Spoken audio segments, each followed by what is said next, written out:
And welcome into this week's episode of Broadcaster Hour. I'm Roger Hoover with you from South Carolina. We've got Kyle Crooks from Florida. And in the center of the screen from Chicago, Illinois, we have Wayne Randazzo of not only the New York Mets, Big Ten Network, Fox Sports, Sports USA. Am I leaving out any outlets? Maybe the Rain Delay Theater podcast. We also have to give them a credit, don't we?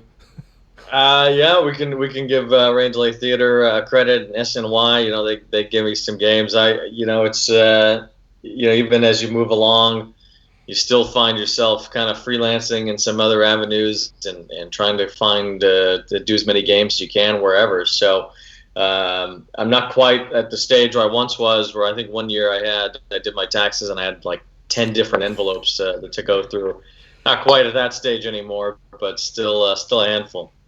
Certainly is, and we continue having former Southern League announcers on the podcast. Of course, you were in Mobile for a long time, and that's where I got to meet you. Just what is it like just reflecting back to the journey you've had to this point, getting to the major leagues after getting your start in minor league baseball? Yeah, it's interesting. I think, I always believed I could get to the big leagues from doing minor league ball, but, as I kind of look back on it, I just feel like, I just got really lucky along the way to have the opportunities to get there. There are a lot of good broadcasters in the Southern League, a lot of good broadcasters throughout minor league baseball who don't end up advancing to the major leagues. And, a lot of it was circumstantial, and a lot of it, if now you hear young broadcasters trying to get into it and what to do. And, well, the two things that I did were minor league baseball and sports updates. And, both of those things are really subsiding. Minor league baseball this year doesn't exist at all. And when it does come back next year, it's going to look vastly different. And sports updates around the country are pretty much going away. So, the two ways that I broke in and got a lot of opportunities and repetitions, they don't really exist anymore. So, and internships don't really exist anymore. So, a lot of the ways that I would have suggested to someone to get in a few years ago, now you kind of have to find different ways to get in. And I think, what you guys are doing is these podcasts and that sort of thing is, just get some opportunities and reps talking into a microphone and doing some of that stuff that didn't exist a few years ago that now might be a way to push forward. Wayne, where did the passion for you start in this? Was it back in college? Was it in high school, growing up, listening to baseball, basketball, football on the radio, watching on television?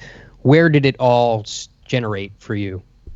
Yeah, for me, it was really at a young age. I was, growing up in Chicago and had access to two baseball teams. And, Harry Carey really was at that point near the end of his life and his career. But, he made Cubs games so much fun to watch. He was in it no matter what every day. And the Cubs, when you're young, you don't even really realize why a team is bad or why a team isn't going to succeed. You just believe that it's a new game and they have a chance to win, and it's a new season and they have a chance to win a division that year. And I think Harry kind of perpetrated that was possible. Even though, you probably look back, you go into this baseball season or normal baseball season, you can kind of predict who's going to be good and who's going to make the playoffs. And you might be wrong on a few teams. You get most of them right. And, when you're a kid, though, you think your team's going to make the playoffs. So, and I think Harry seemed to act like a kid and believed that as well. So, he made those Cubs games fun every day, whether they were in it or not in it. Didn't even matter. And I thought his passion and his inspiration for the way that he treated the game was something that I wanted to follow. And as I got a little bit older, guys that I respected as broadcasters, Tom Brenneman when he came through the Cubs, when Pat Hughes got there, John Rooney with the White Sox, there were some really good broadcasters around, and guys that I started to admire, and that was always seemingly the avenue that I wanted to go into. And once you graduate college, what are those first few years, your first job in minor league baseball in Mobile and Double-A? So that's a pretty big place to start. And I read a story, and I think it was 2007, you went down to the winter meetings, and that's how you were able to, shake some hands, network, and able to land that first job at Mobile. Just trying to network and getting your name out there those first couple of years. What was that like for you?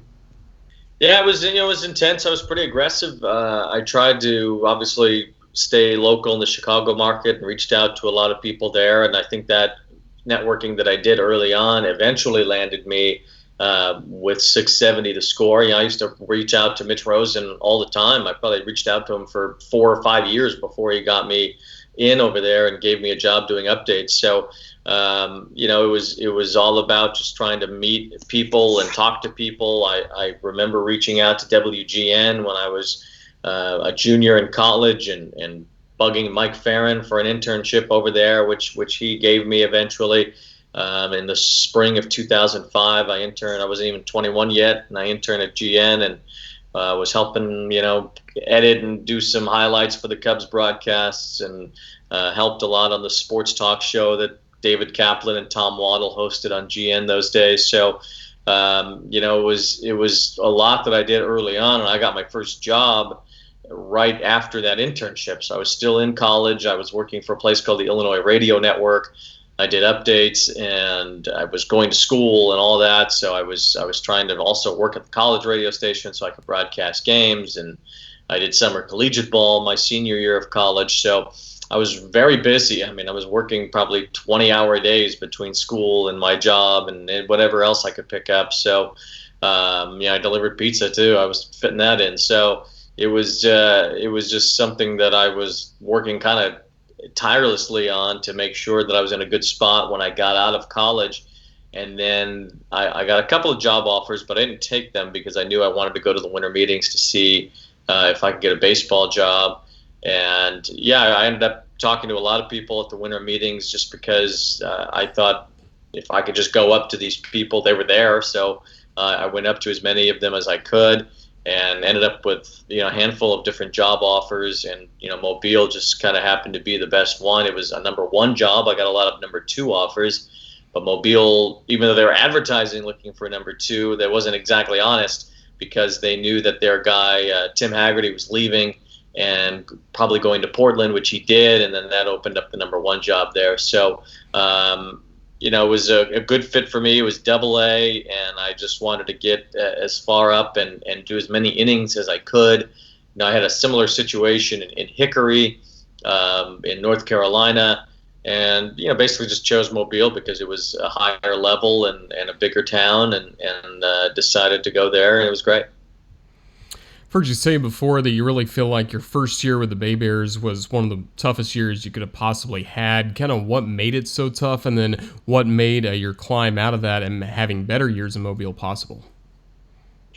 Yeah, I mean, it was really, it was the first job I ever had to do that every day. I was learning how to do it. I remember many people saying it takes probably 300 to 500 minor league games to really feel like you have a handle on it. And I thought that was 100% accurate. The first year, the team was really bad. There were very few prospects, very few guys that made it even got a sniff of the major leagues from that team my first year in 2008. I think a few guys just got a couple of call-ups, and that was about it. Usually on a Double-A team, 5 or 6 guys are going to make it, and a couple of them will make an impact. And, there's certainly prospects on every team, but this team was devoid of all of that. It was coming off. That was 2008. In 2007, Mobile had Mark Reynolds and Justin Upton and Max Scherzer and Carlos Gonzalez. Eventually, when I was there, Mobile ended up with Paul Goldschmidt and Adam Eaton and Trevor Bauer and all these great pitchers and players, guys who made huge impacts in the major leagues. So it was kind of a transition period for the Diamondbacks farm system, where they just kind of had graduated a bunch of guys, had a bunch of others low level, but then at the higher levels they just didn't really have much. So the team lost a lot of games. They really weren't a very good group of people to be around, and it was my first year on top of that, so I didn't really know what I was doing, and it just all kind of just made it to be a tough year. But as I went on, I was much more comfortable. Even on opening day, my second year, I could already feel a much different comfort level than I had when I left from the first season. So I felt like things started to go better in that second year. The team was better. I was more comfortable, and things were headed in the right direction. And ended up doing 4 seasons there. They won the championship my 4th year, my final year in Mobile. And at that point, it was time to go and see what else I could do. And that's when I moved back to Chicago, and things started to work out from there. But I cherished my time in Mobile. It was a good place to just learn. I think that young broadcasters need that kind of low stakes opportunity to get their feet wet, and that was, for me, it was Mobile. And in Mobile, you got to be in the Southern League, and kind of every league has its unique fraternity of broadcasters, but that can especially be said for the Southern League when you look at the longevity of some of the announcers. And then even in your 4 years, a lot of people have gone on to bigger and better things, Major League Baseball, top college sports, TV as well. Just what you learn from your fellow broadcasters in the Southern League? Yeah, it was an interesting mix because my first year in the league, I was by far and away the youngest broadcaster in the league. The second youngest was Ben Ingram, who's now in Atlanta with the Braves, and Ben was 6 or 7 years older than me, so I was clearly the youngest guy in the league. And most of the guys were older. It was Larry Ward, who'd been in Chattanooga forever. It had been Kurt Bloom, who'd been in Birmingham for many, many years. Mick Gillespie, who kind of started a little bit later into broadcasting. He hadn't been in Tennessee that long, but he was older than me. Just everybody in the league seemed like they'd been at it for a while. Ron Potesta was in West Tennessee with the Jackson Generals there, and Ron had been around a long time. So it was a great group. I mean, everybody in that league I enjoyed being around. Jim Tocco was still in Montgomery. He had been kind of the up and coming rising star of that league for a while. J.P. Shadrick in Jacksonville, who now works with the Jaguars. Just one of the best guys in the industry, and really good. And we had a lot of good people come through. John Laser is now at Virginia Tech. JP with the Jaguars. Like mentioned, Ben, Joe Davis came in the league a couple of years after me and usurped me as the youngest broadcaster in the Southern League. The funny thing about the two of us being the two youngest broadcasters in the Southern League, last season we were the two youngest full-time big league play-by-play announcers. So we still have maintained this somehow. And Joe's younger than me, but we were the two youngest guys. I think the guy Baltimore hired, Jeff Arnold, is younger than us. So he's the new youngest guy in baseball. But it's just funny how that worked out. Joe and me are very good friends, and we were in Montgomery and Mobile respectively, and to be where we are now in Los Angeles and New York and doing what we're doing, I don't think we could have ever envisioned that. I mean, that would have been the ultimate pipe dream at that point in the Southern League. But I learned a lot from all those guys. I still talk to a lot of those guys, and they still, some of them are still grinding. Some of them have moved on and gotten some great opportunities. But I'll never forget those years in the Southern League and some of the guys that I was around that really helped make me become a lot better. While at Mobile, how often were you listening back to your stuff? When we talked to Joe Davis, he said that he was constantly, every single night, listening back to every single pitch of every single game, and that can become monotonous in a 140-game season. But how much did you use that as a tool, going back, listening every single night, or was that something that maybe you just every once in a while you would critique your work? Yeah, I went back and listened quite a bit.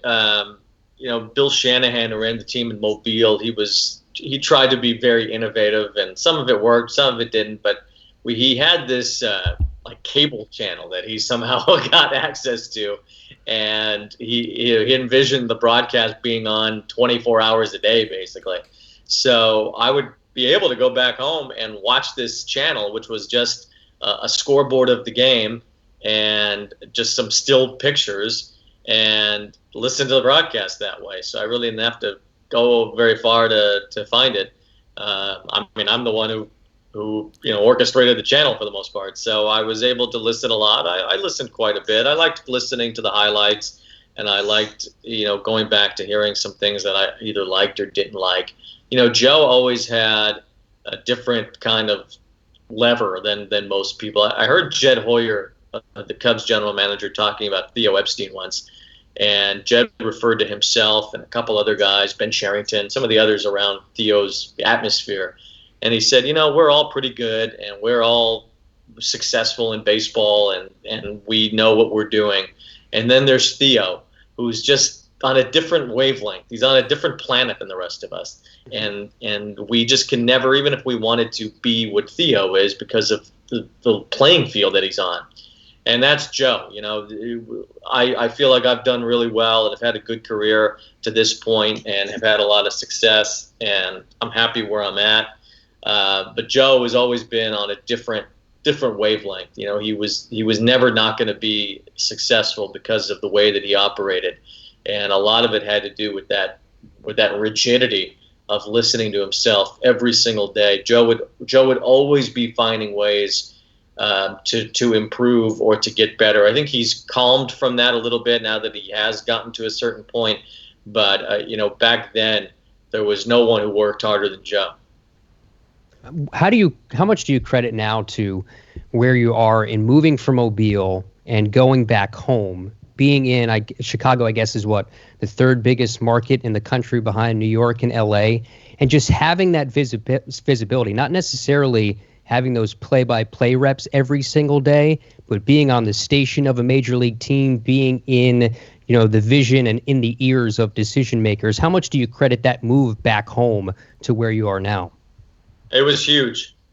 It was huge. I have not been on the Score as a employee in now over 5 years, but I'll still run into people in Chicago who are like, "Hey, I remember you on the Score, and I heard you on there." I mean, it was, when you look at the ratings, I almost feel like the ratings don't tell the whole story, because the Score's ratings are good. I mean, it's a highly listened to station, but the way that I feel like the percentage of the people that I know that have heard me on there, I mean, it felt like you were talking to the whole city. It felt like the entire city was listening at one time or another. It was almost surprising to come across someone who hadn't heard the Score or hadn't listened at some point, because it was such a huge station in the city and had such a wide-ranging reach. And if you were a Bears fan, who isn't in Chicago, you turned on the Score, especially after a game, especially after the Bears lost a game. It seemed like there were even more listeners for a Bears loss than there were for a Bears win. The two baseball teams, the Bulls and the Blackhawks, winning a couple of championships while I was at the Score. So, I just feel like that Chicago sports is a huge thing here, and the Score has done such a great job for now 3 decades carrying, the way that they do. So it was huge for me to be on that station, and I wasn't planning to work another minor league baseball job when I went back to work at the Score. I was just planning to kind of freelance and figure it out.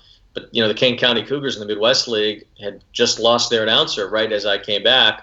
And, I applied for it, and I know that the Score being on that station was a huge reason why I got that job. So I was able to still do minor league baseball, still work pretty much every game for Kane County, at least those first couple of years, and then, get back and do updates and host shows at the Score when I could. So, it kept me busy, but, it was a great opportunity to still get those baseball reps, still do play-by-play, and have that exposure being on 670 The Score. Wayne, how do you really feel like you networked during your time in minor league baseball, whether with Mobile or Kane County? And then as you start to do things in a major market once again, just how did that help you network into where you eventually landed with the Mets? Yeah, the Mets job, I got an agent, and that was based in New York, just to help me with some TV stuff. I wanted to branch out on TV more. And I started doing a lot for ESPN, actually. I was doing football almost every week, and I did a lot of basketball for them.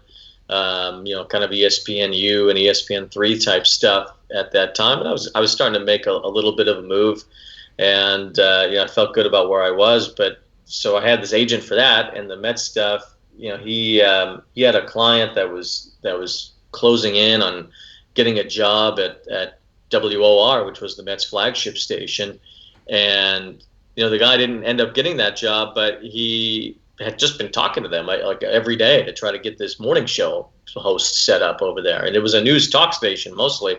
They just happened to carry the Mets games too. And then the Mets ended up having an opening for the pregame host. And so the conversation was already kind of happening between my agent and the station. And they heard my stuff and they liked it, and they sent it to Howie and he liked it.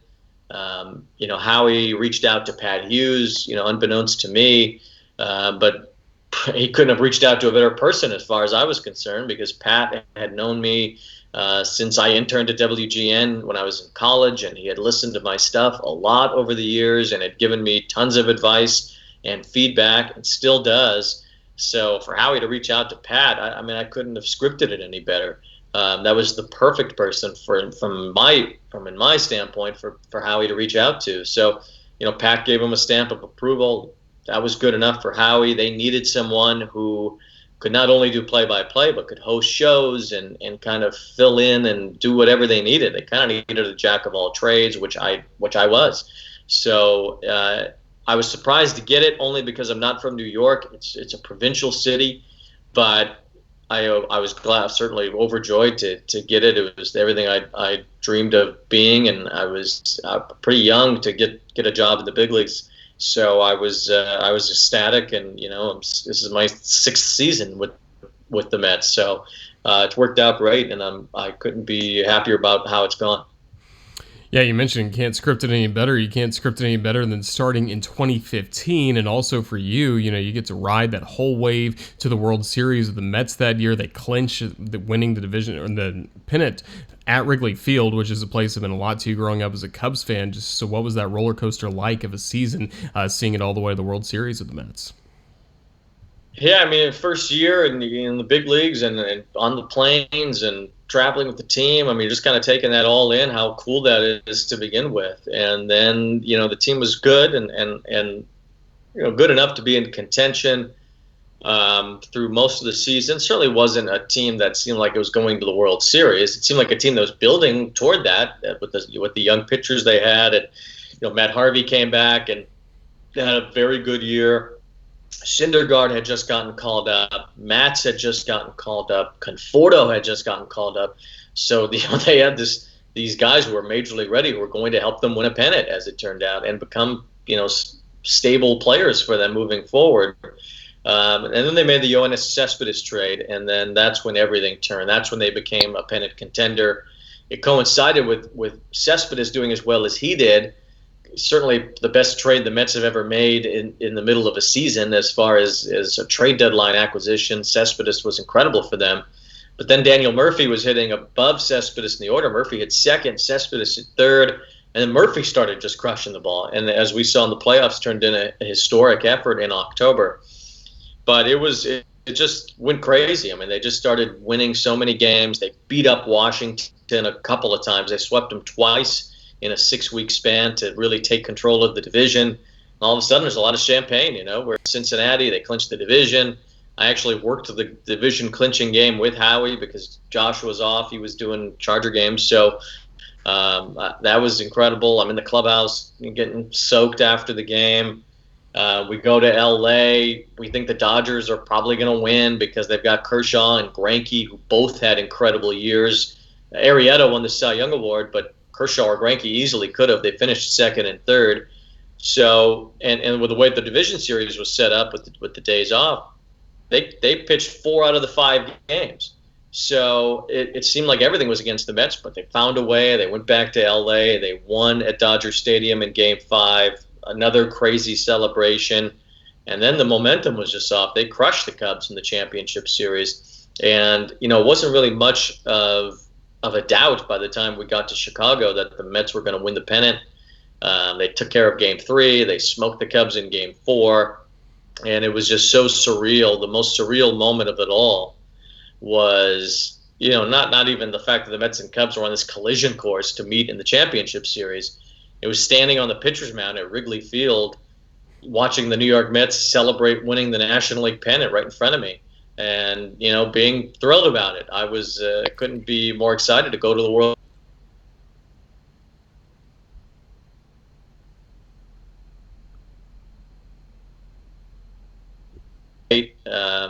Except for the ending, I guess, when the Mets lost to the Royals in 5 games, where the Mets could have easily won that World Series. Just a few things bounced their way, and they absolutely could have won it. They had the lead in the majority of the innings of that World Series. They just didn't have it at the end of those games because the Royals scrapped to fight in the 8th and 9th innings of a lot of those games to win. But it was unbelievable, and the Mets were shaped it seemed to continue that. They had the young pitchers, and they had enough hitting that it seemed like they re-signed Cespedes and they could keep going. But 16, they got to the wild card and they lost. They got Bumgarnered in that one, and then after that, they really haven't been close. So I guess I learned not to take those moments for granted, that you might only get one shot to go to a World Series, and I'm glad that I've gotten that, and I hope to again. Those first 4 seasons where you were the fill-in play-by-play, now full-time play-by-play with Howie, how tough was it for you to get in a rhythm where you're doing a every other series or a fill-in game for Josh when he's away doing football? Baseball's such a rhythm sport. It's every day, right? So how tough was that for you when you're doing the fill-in here and there to really get in a rhythm and be able to work with Howie the way that you want to? Yeah, it's not easy, especially because also Howie would miss games too. So some of my fill-ins were with Josh, so I had to work with both of them at different points, and and there were long gaps. Sometimes I'd go 2 months without doing a game. It was just kind of in that May and June where Howie's not doing hockey anymore and football hasn't started yet, so they're both kind of just there every day. It was for me just trying to stay sharp, and obviously I knew everything about the team. I still covered every game and was traveling with the team, so it wasn't that as much as just trying to find the right spots to call games and to make them sound good. I think I tried to get in as much of a rhythm as I could. It was a little easier in the second half because I knew I was going to do a lot of games. It wasn't those long spells in between. So I feel like those were probably better than the first half of the season when it was really just very sparingly. But I was just hoping to bide my time until I got a full-time opportunity. I didn't know it was going to be with the Mets. I was planning, at some point that I probably would have to leave if I wanted to do full-time play-by-play, and just happened with the switching of the stations from WOR to WCBS, and Josh had some other opportunities he wanted to pursue, and it just kind of all boiled up to the point where, I was able to just stay right where I was, which was great. And, last year working with Howie every day was awesome, and, I wish we'd be doing that right now, but hopefully soon we'll get back there and we can pick up where we left off. Any advice that stands out to you that Howie has given to you, or maybe a booth over and what Gary Cohen has said to you? Anything that really stands in the forefront of your mind and what they've given you in terms of advice? Yeah, it's funny with Gary because Gary is great and is one of the best to ever do this. He's not one to give a ton of advice. You always felt like they said that about Ryan Sandberg. He led by example. I feel like that's Gary. He leads by example. I've learned a lot from watching Gary, from observing him and being around him every day, and just in casual conversations, not so much him giving advice, just the way that he talks about what he does and how he does it and what he looks for. So, Gary is both of them. It's been just the ultimate master's level course to watch them work day in and day out. I mean, they don't take any days off, in the sense that when they are there, they are 100% there. They give it their all every single day, and they have thoughtful questions to ask. They have different ways of viewing the game, different things they want to work into their broadcasts, and there's never a day where they show up at the ballpark and they're like, the hell with it. I don't care what happens or what we say today. They're just not like that. Every day is the real deal, and it's been a huge learning experience for me to be around them. Howie's the one who will give more advice and offer more thoughts. The best advice he ever gave me was when I was filling in for Gary, and I said, Gary, Keith, and Ron, that's the best TV booth in baseball. You jump in there and you're in the hot seat. I've seen how they've treated some of the other fill-ins, and Mets fans, they don't play with that. They want their broadcasters to be good, and they want to hear what they want to hear. And Howie said, just treat it like it's your booth. Go in there and act like you do that job every day. And that really calmed me down because I was able to go in there and do just that. I wasn't filling in for Gary Cohen. I was just going to work and doing what I do, and I think that I handled it to a point where obviously, the Mets fans and the Mets TV people felt comfortable with making me the fill-in guy, so that I can keep doing that. And I love filling in for Gary. I love working with Keith and Ron. The one thing, my first spring training game with SNY was with Keith and Ron. Usually I work with just one, but on this day it was both of them. And I was like, I'm not going to even talk. I'm just going to let them dictate the broadcast, and they can do whatever they want. They're the ones who've been there. And I was so shocked that when the game started, they waited for me. They wanted me to lead them. They wanted me to kind of do what Gary does and lead them in conversations and ask them questions and let the quarterback the broadcast, which is really what the play-by-play guy should do, especially in a three-man booth. And it put me at such ease that they trusted me to do that. And I think I love working with both of them. They're so good at what they do. Everybody knows Ronnie's good, and everybody thinks Keith is funny. But Ronnie is good, and he's funny, and Keith is funny, and he's also really good. I think he doesn't get enough credit for how good of an analyst he is.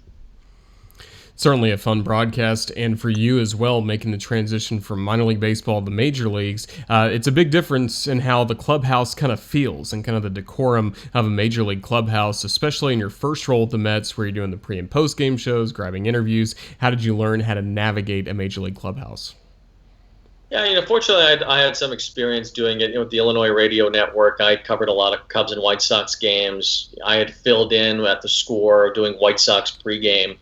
So I wasn't totally in the dark when it came to working a big league clubhouse. I had done some of that, and I knew the ins and outs. I talked a lot to like Andy Mazer and some guys who'd been in that pregame show interview type role before, and the importances of getting to know some of these guys, and don't just go up to them when you want an interview, and just trying to establish those relationships. Now, some guys will make that harder than others.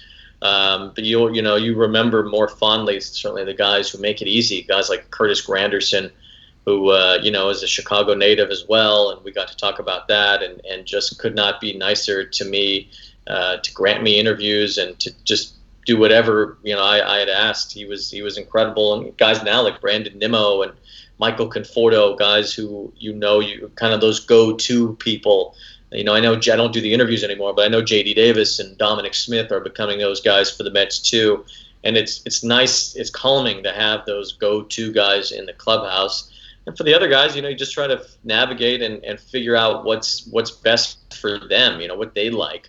I know Robinson Cano is a guy who just likes when you come up to him and talk to him. Some guys don't like that. Some guys want you to talk to them on the field. And in general, I try not to go up to too many guys in the clubhouse. I feel like there's enough people bothering them, and I don't need to be in anybody's face. So if I'm in, I'm out quick, and I try to give them as much space as they can. Ordinarily, everybody's getting enough space now, but I think it's important to let those guys breathe, because especially in New York, there's people hounding them all the time.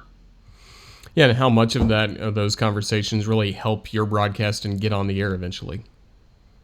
A lot. Some of them I won't use for months. I'll have a conversation with a guy in March, and all of a sudden something will happen in June, and I'll be like, hey, that's exactly what we were talking about 3 months ago.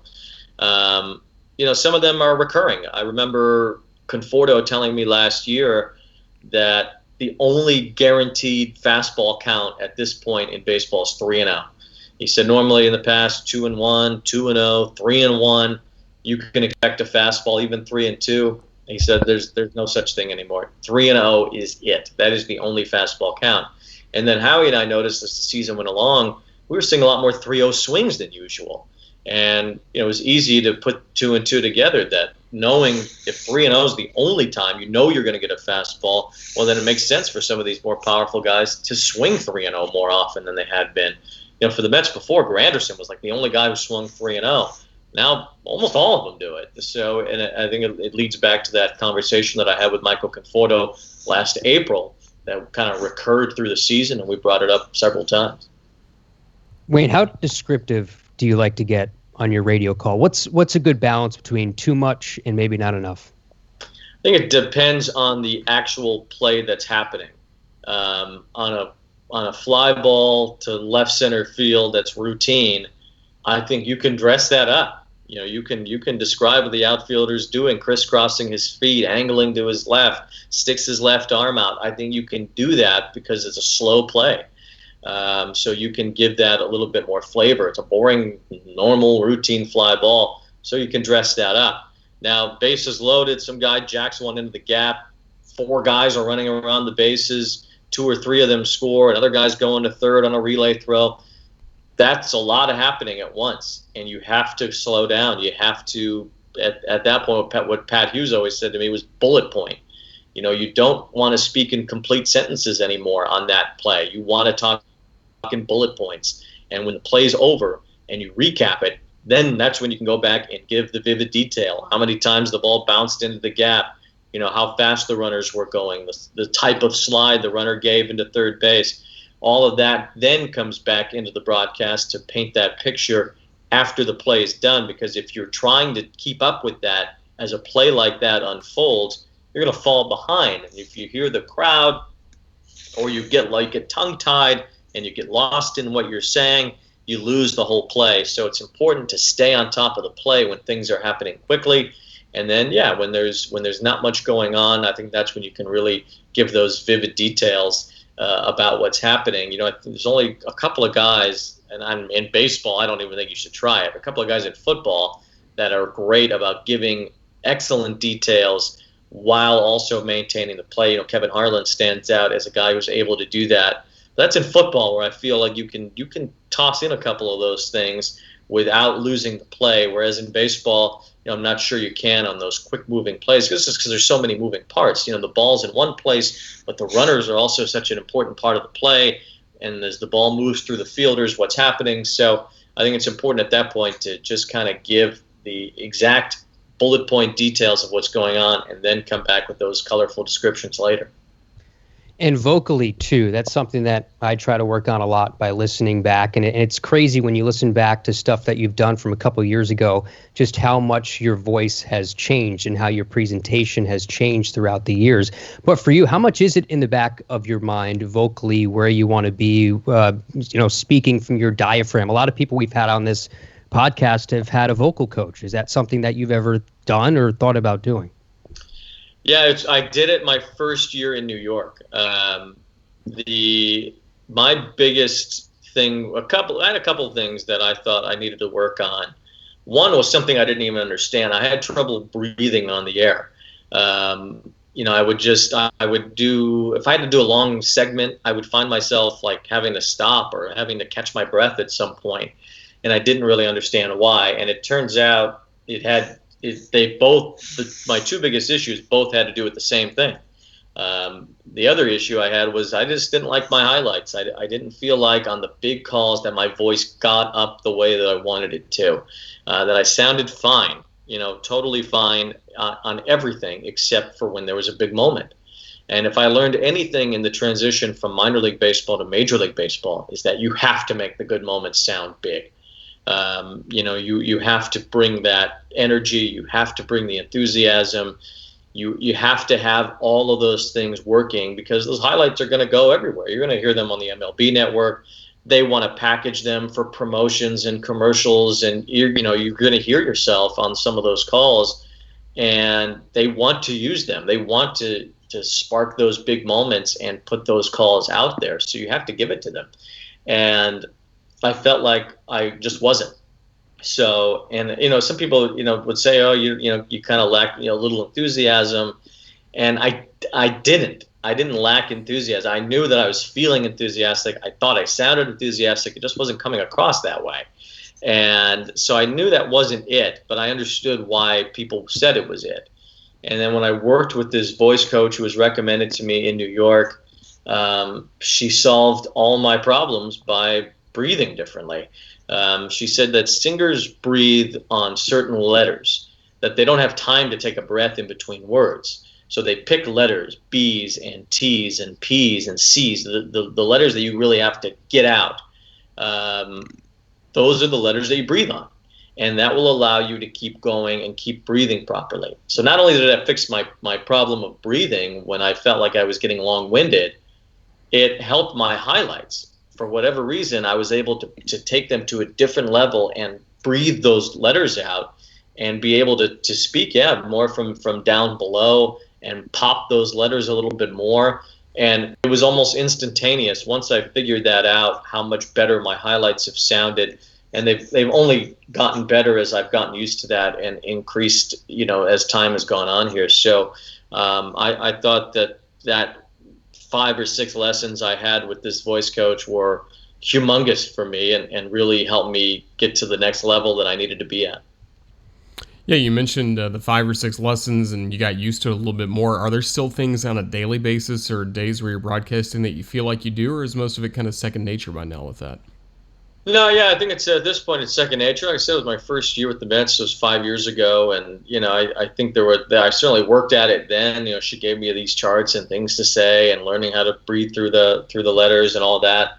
And I found myself. She says you'll notice on certain letters if you're not doing it right. So M's and N's, you should feel that in your nose. You should feel those letters in your nose. But you shouldn't feel other letters through your nose. And if you are, that means you're not doing it right. So I'm conscious of it. If I feel I say a word and I feel it vibrate in my nose, then I know I'm not doing it. I need to pay attention. So I feel like I'm pretty on top of it. And if I get a little lazy about it, I can jump back into it pretty quickly. But there's nothing I do on a regular basis. I know Ryan Ruocco says that he does, this whole seance that he has before a game. I don't do anything like that, but I just just try to be conscious of how it's coming out and what I'm saying. In terms of television play-by-play for baseball, what have you found to be the right balance there? Kyle asked you about radio, but for a TV play-by-play where you're trying to provide more captions, just what are you thinking about as you're calling a game on TV and what you say? Yeah, just trying, not to talk, basically, I think is the best thing, especially when you're doing a lot of radio and then you have to do TV. Gary doesn't miss many games. He misses like 3 series a year. Usually they're like in the middle. So I'm doing, 80, 90 radio games in a row, and then all of a sudden they plot me on TV. I remember last year, especially my first TV game of the season, I just was like a chatterbox. I couldn't stop talking. And I noticed it. The producer noticed it. I'm sure Keith noticed it. It was just too much. And then, the second day and the third day, it's always the third day where you feel great. Like you talk the right amount, you feel like it's going great, and then Gary's back, and then you got to go back to radio. So it's hard for me to get into that rhythm on TV because I only do 9 or 10 games a year. But the biggest thing is just not to talk as much. You let the sounds of the game happen. Len Casper is so good at that. He really, you could even say Len lets it breathe too much. He will really let it go. And on a beautiful day at Wrigley Field, it's sunny, there's a lot of chatter from the crowd. Like, you don't need to talk. You can just let the game be. And I think Len is great at that. I think that for me, on the actual play calls, when you have to say stuff, it's just as important to not say nearly as much as you would. You should not give any descriptions. You should not, if Ahmed Rosario's moving to his right, I should never say that on TV. I should never say Rosario to his right. I could say Rosario goes to the hole maybe, but I would never say, he's moving to his right. I think the less of those descriptions that you can give on TV, the better, because you're really just trying to caption what's happening. You're not trying to give the play-by-play necessarily. So, it's a lot different. There's a lot of balance to it, but I think the biggest thing is taking 90% of what you would say on the radio and just throwing it in the garbage. Wayne, how much has your overall prep process changed throughout the years? I think I saw on Instagram Live that you use Microsoft OneNote for baseball. I know Joe Davis and Adam Amin, they both use Microsoft OneNote. Roger does. I do as well. How much has that process overall just changed from when you started till now? Once I got the OneNote going, that's been kind of steady. I think that, for those of us who've done it for a little longer, it's good to get to a point where you can kind of just do the prep in your sleep almost, where it just becomes kind of second nature. I added a few more things last year as I did the full-time play-by-play, just because I was doing it day in and day out. So I added a page where I have the, just kind of different little game notes, things that I definitely want to use for that particular night's broadcast, that I have in a tab. I have kind of league-wide things that I'll continuously update. Maybe some different stories that I want to add into. It just depends, It's if something happens that I want to talk about, I want to make sure it's in there, so that I don't forget about it. But as far as the daily player prep, I do all the Met stuff in the off season, and then I'll go. I don't want to get too ahead of it with the other teams because rosters change so much, and I don't necessarily want to waste time prepping a guy that I won't even see. So, I'll wait a few days out and I'll start getting after the rosters a little bit for the other teams. And then I'll get pretty heavy, especially in the day or two leading up to a new series.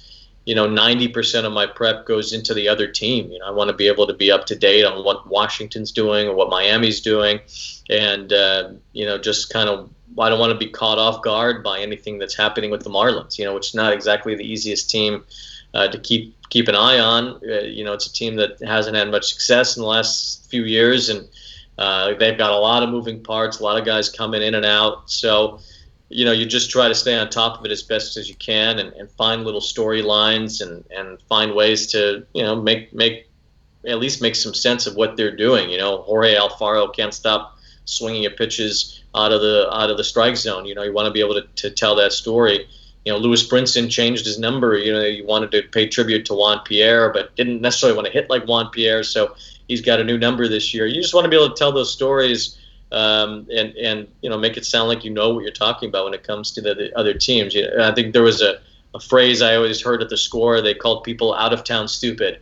That you didn't really know what was going on in Chicago. You just kind of took a few headlines and tried to make sense of it. And I don't want to be that. I want to make sure that I at least have a good sense of what's happening with those other teams. You'll never know it the same way you know your own, but at least have a better sense than most. What does your scorebook look like? I know when I started with Roger, I was his number 2 in Jacksonville, and I had the Bob Carpenter just about like everybody else in baseball, and I tried to throw every single number I could into the scorebook. What does the scorebook look like for you? Trying to see if I have one nearby.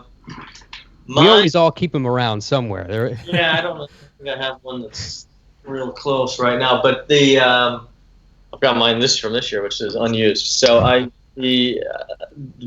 use a very color-coded score. I don't write a lot of notes in it. First of all, I'll put the full names and the number and the position in the lineup. I'll write it small so that I have some space for extra guys. I'll put the defense and I'll put the pitcher, and I write in the standings, and that's it. I go. I don't put any notes. I don't put their batting averages. I really don't care about batting averages or anything like that anymore. I used to be so stat heavy, and now I am 100% the opposite. I am completely done with stats. I almost don't care about them at all at this point, because for what we're trying to do on the radio and on these broadcasts is tell stories and be entertaining, and I don't think anyone is entertained by somebody's weighted on base average. Now, I might know it, and I might give it to you in a totally different way, where I'll say, based on this stat, which means this, Ahmed Rosario gets on base the 4th most among shortstops in the National League. But I will never tell you what those numbers are, because they don't matter. Who cares? Who cares what his weighted on base average is? It matters what it is in relative to everybody else.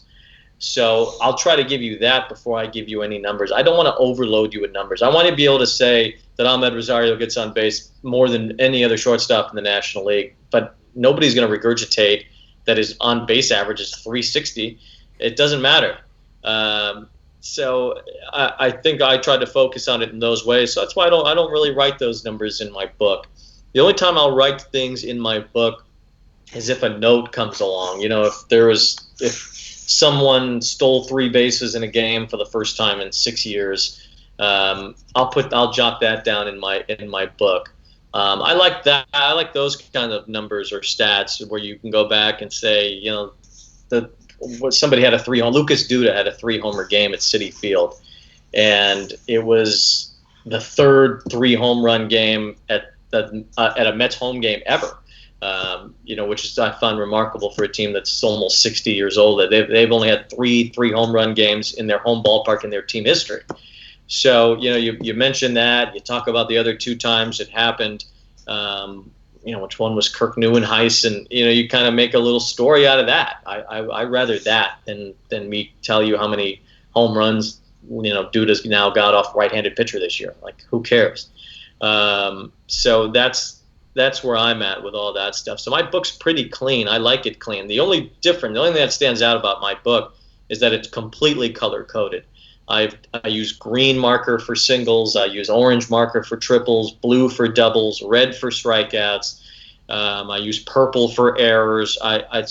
Everything has its own color. So that's where you'll open my book and you'll see this rainbow of colors.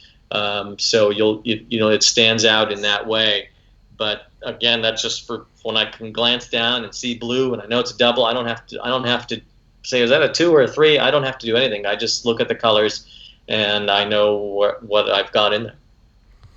Talked a lot about baseball. Of course, you're an accomplished broadcaster as well on television, doing a lot of basketball, some football as well. When looking at those 2 sports specifically, especially when you're calling a network television game, what's important in your preparation and what helps you the most before game time? Yeah, I think for basketball, it's a lot simpler. You got the short rosters, and you really, in some cases, 7 or 8 guys that are going to play. So you can really dig in and dig deep on some of those guys, and you try to read the local stories. If I can read a good local story, I did a game last year. It was Iowa, and they were playing Illinois, and it was a big game, and there was just that day in the paper in Des Moines, there was a big write-up on Luka Garza and what he had done over the summer. And his dad and him worked tirelessly overseas trying to get him prepared and working literally 3 workouts a day and how they spaced him out. And I love that story. I love being able to tell that story on a TV broadcast because it's just something different. I feel like you don't get a lot of those in-depth stories during a TV broadcast. So I'll try to have a couple of those. Luca's dad was there that day. It worked out. You could show him. I try to have a couple of those if I can for a college basketball broadcast. The biggest thing prep-wise is to know enough about a player so that you can drop something in. For example, if your analyst is talking about so-and-so is a great shooting touch, and you can say, well, hey, he's 3rd in the Big Ten in shooting. That helps. So I think being able to play off your analyst in that way is huge. And I think that makes for good TV, that you guys sound in step with each other. Not necessarily asking questions. You don't really have to ask him any questions to sound in step with him. You can just play off. You listen. You can play off of your analyst. I think that's one of the biggest things I've learned over the last few years on TV is really listening to your analyst so that you can kind of back him up in a sense and being able to drop in some of those things that make him sound good and make the broadcast sound a little tighter. We've talked before about your friendship with Joe Davis from your Southern League days. You also got to know Adam Amin as well, and you guys have all been tight from trying to make your rise through the business to where you are now. Just how much did you guys help each other back before you were all making it really big in this industry, and how do you guys hope together to help pay it forward in broadcasting? Yeah, we helped each other a lot, especially early on. We still do. I think we still lean on each other and talk to each other about broadcasting and our theories and ideologies when it comes to it all the time. I think that it's still important to do that because they're evolving. We the way, like I just mentioned about how I look at stats, it's a total evolution to how I used to. So I think we update each other from time to time. I like to know what they're thinking, how they're improving. I remember Adam on football, when he first started on football, he had a long way to go. Like he certainly had some growing pains as a football announcer, and now he's about to start doing the NFL for Fox. Like he's 100% worthy of doing that. He should be doing that. He's a great football announcer. He's a great basketball announcer. So, it's important as our views evolve to kind of keep each other in the loop about, some of those things so that maybe we want to make those changes too. So, it's been huge to have those guys in my life, and to kind of learn from them, and they can learn from me. And we're always asking each other for advice on how to handle situations and how to handle things. And it's lessened as we've gotten to certain points where, we're not looking for many jobs anymore. We're not really looking for that next big thing. We're all pretty satisfied where we are. But, I'm sure we'll have those conversations if that ever changes. And, as far as paying it forward, I think that, all of us have listened to different young broadcasters and given advice, and it helped us, that's for sure. We none of us would be where we were without people listening to our tapes and giving us advice and giving us honest feedback, and giving us uplifting feedback too. I know Ian Eagle was huge for Adam. I know that Len Casper helped Joe a lot. I know that there have been different broadcasters along the way that have helped me. I mentioned Pat. Certainly Len was part of that too. Joe Block in Pittsburgh gave me some great advice. There've been a ton of different people that I've leaned on. Mike Farron, who gave me my first internship, is still someone I talk to about the industry, and he's doing big league games now too for the Diamondbacks. So a lot of the people that I was in contact with 10 or even 15 years ago, I'm still in contact with, and there's still people that I enjoy talking to and networking with now. Final one for me, Wayne. Overall advice for a young broadcaster in college, and this is a tough time to enter the job market, of course, with the pandemic going on, but what they should be doing in college to get ready for this, and then once, the first few years out of college, how to really attack this career. Yeah, I think the biggest thing is to not be afraid to go somewhere. I think that, I encounter people that are from big cities. I encounter people from New York or from Chicago that want to get into broadcasting. They envision themselves on WGN or on the MSG network or whatever, on WFAN. And that's great, and that should be your goal, and that should be where you think you want to be. But you have to not be afraid to go somewhere else. I think for people in New York and the bigger markets, you didn't fail if you end up broadcasting in Nashville. That's a good market, a good city, and a good place to be, and you're making a career in this. That's a good thing. I think anybody who can pay their bills and be able to live their life while doing this has succeeded in some way, because it's not an easy industry to work full time in and to be able to make money in. And I think you see it on TV. You see different types of people. I think what we are seeing now is just kind of an industry-wide. The net is being cast a little bit wider, I think, and not just in terms of play-by-play, but I think if you turn on ESPN, you see a lot of different types of personalities, people that have been able to kind of become rising media stars in sports media. You look at someone like Mina Kimes or Katie Nolan, people that have used whatever talent. Mina was a great writer, and Katie had done her shows and try to get through social media to get an audience, which she did. There's different ways to do this. You can do it through a writing platform. You could do it through a podcast. You could do it, just by having some kind of interesting thoughts and different looks at things. I just don't think you should pigeonhole yourself at all. And it's kind of what I mean with different markets. If you are from, New York and you get an opportunity that's in, North Dakota, I think you should go for it. And I think you should take that opportunity, because I think you'll learn a lot from it. It might be difficult to make that adjustment personally, but I think for your career, if you really want it, you've got to go for it. And whatever that looks like, the more you're willing to sacrifice to go and do and to try to make things happen, I think the better success you'll have, no matter what. Wayne, we're all really excited that baseball is almost back, and as we wrap up this podcast, just what are the next few weeks going to look like for you, and what's the setup going to be like at Citi Field when you guys do return to the airwaves, both home and road games coming up? Yeah, well, it's today the 8th, so we're 10 days out from the first exhibition game we're supposed to broadcast on July 18th.